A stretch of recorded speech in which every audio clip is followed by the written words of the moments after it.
Hi guys, me again. So I'm still in the kitchen, I'm still cooking. I haven't been cooking all day, I've been out and about, but it is the same day as I did all the sides to go with my salad, and now I'm going to be making some bread dough. Had this bread for my birthday. It's a Turkish bread and it's absolutely gorgeous. Looks really simple to make, and this is the first time I'm making it, so I'm just making a little batch because if I don't like it then it's not wasted, but if I like it I'm going to double up because you can freeze it before you cook it, so I can just make the dough, let it rise and then freeze it, so then it'll save me all the hassle of making it every time I want. I can just get out of the freezer and cook it. I've got my machine out. I don't think you need to knead this, but I'm just going to chuck it all in my machine and let it do the work. So I will show you what I've got. So in here I have got 250 grams of white bread flour. I've got 2 teaspoons of caster sugar and 1 teaspoon of salt, and that's all just gonna go in there.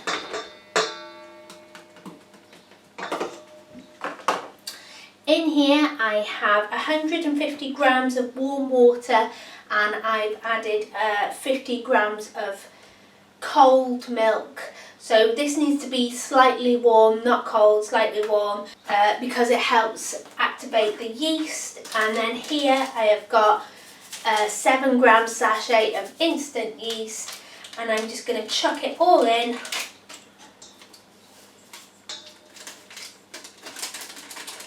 And let it do its magic.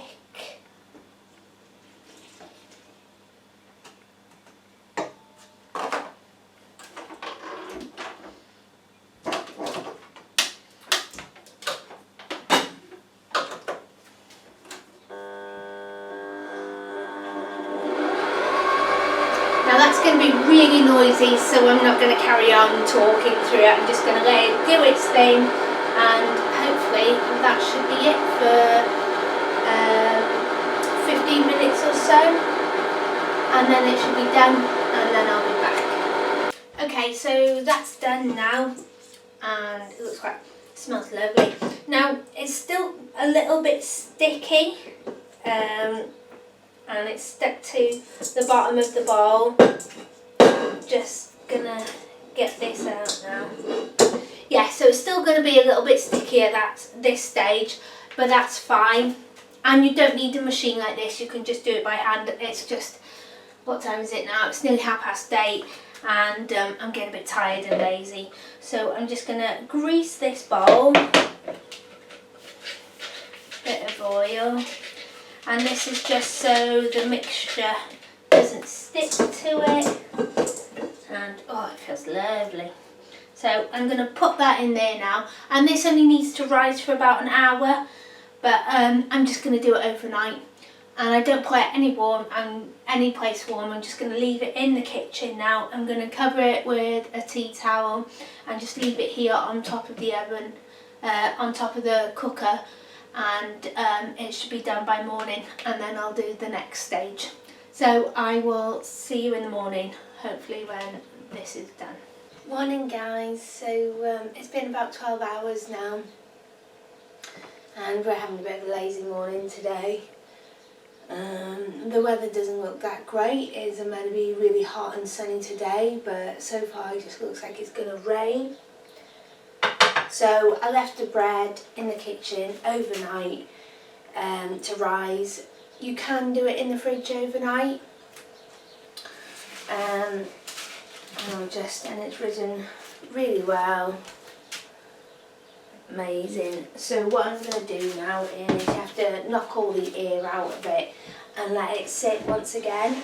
Now once I've knocked all the air out of it, I can put it in the freezer. I can portion it up and put it in the freezer. You must let it rise once first. And then it'll freeze fine, and you can just pull it out and make the bread then, and then cook it.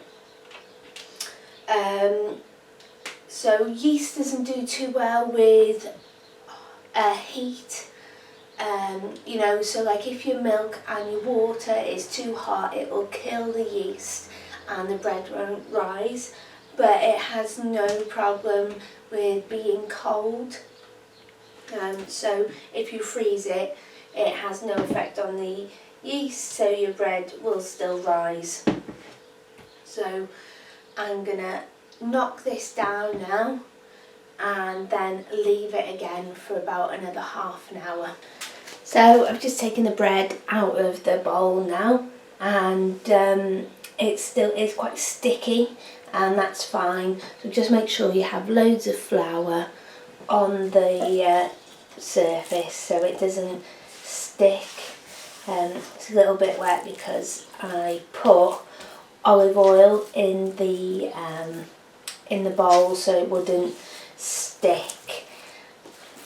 And now I'm just going to knead this and knock all the air out of it, and then let it do its thing for another half an hour. And actually, it's quite therapeutic first thing in the morning. And it feels so soft, it's lovely.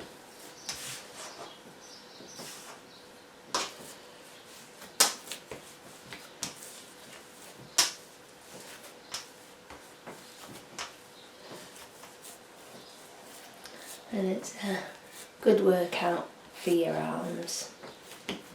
Okay, so I'm going to get on with this, and I'll knead it for about 10-15 minutes and then put it back in the bowl to rest.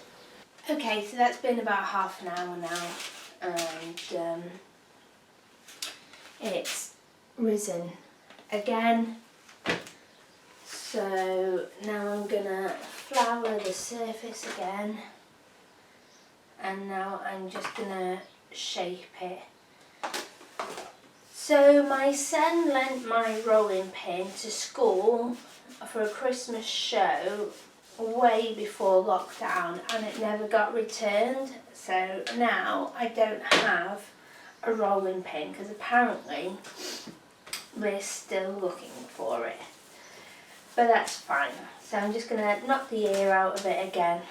And it feels gorgeous.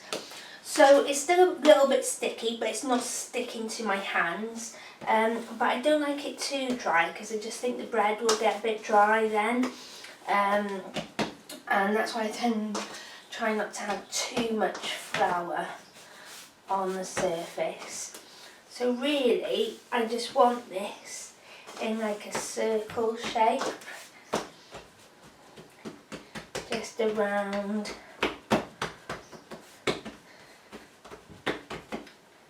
Hopefully that'll do. Turn the oven on. Yeah, so I just want a nice round shape, like a flat round bread, bit like a thick pizza. That one's got a bit of hole in it, so I'll start again.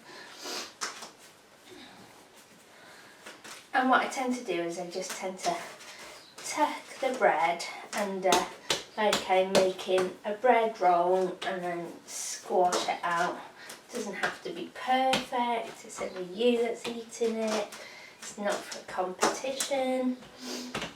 So yeah.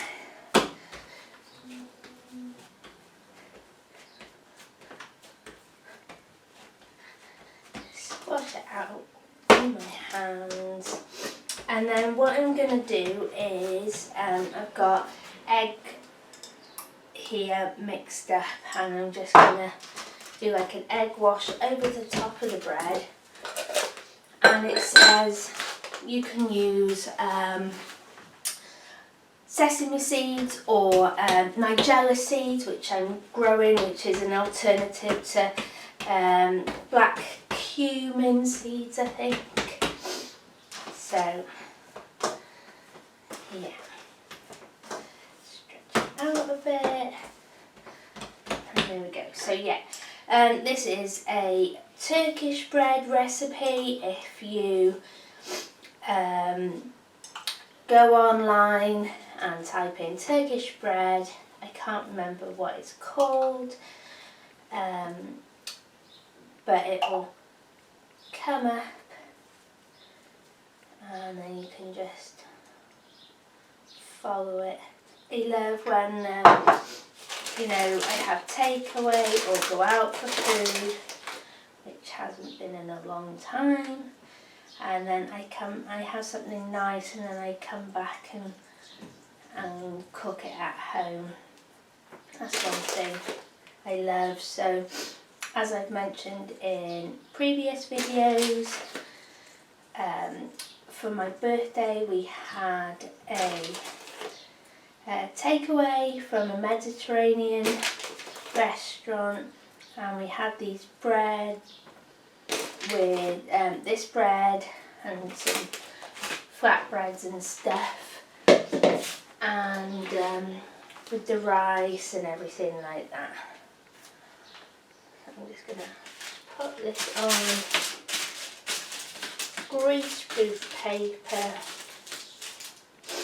It said this recipe was, you know, traditionally done in a clay oven, so I'm thinking I might make it one night and put it in the pizza oven. So I'm just going to put that in there now and cook that for 8 to 10 minutes. I'll see how it does. You don't want it too dry, you still want it a little bit doughy apparently. So anyway, personal choice. I will leave that in there now and check on it in a bit. So here we go. I left it in the end for about 15 minutes, between 15 and 17 minutes, just because I think it was a little bit thicker. Maybe I should have rolled it out a bit more or flattened it a bit more, but anyway, here it is. It smells absolutely gorgeous. It's still a little bit squishy underneath because I don't like my bread done too well, but if you like it cooked a bit more, cook it a bit more. And I'm going to have this with some lovely salad, the bits I made, and some bread, and I'm going to do a yoghurt dip, and oh yeah, just can't wait. I might even try a little bit now. I know it's only breakfast, but oh, just can't wait to try it. Right, sorry, the camera's a little bit wonky, but I've decided I'm going to try some of this now. So,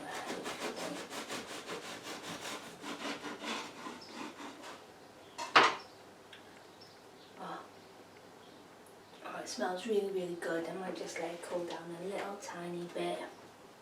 Oh, and it's all nice and fluffy inside. Yeah, really, really chuffed. So there's loads of recipes for this bread online. Like I said, just type in Turkish bread, loads will come up. There's all different ones. There's some that you put egg whites in. There's some that you make a glaze with natural yoghurt on the top of the bread before you cook it. But this was the simplest one I could find.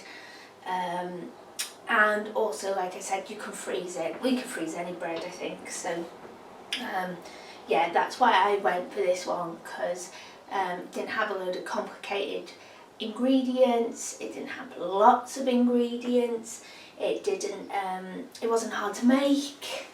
You know, it was so easy to make. So yeah,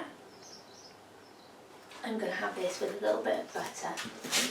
So I've got some Lurpak. So if you're going to make bread, I always love having best butter, like salted butter, the block.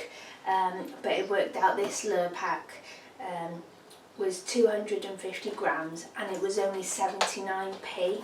So it worked out cheaper than the hard butter. But I like Lurpak because again it's got salt in it. Now I know butter isn't very good for the diet and neither is bread, but oh, at the moment I don't care.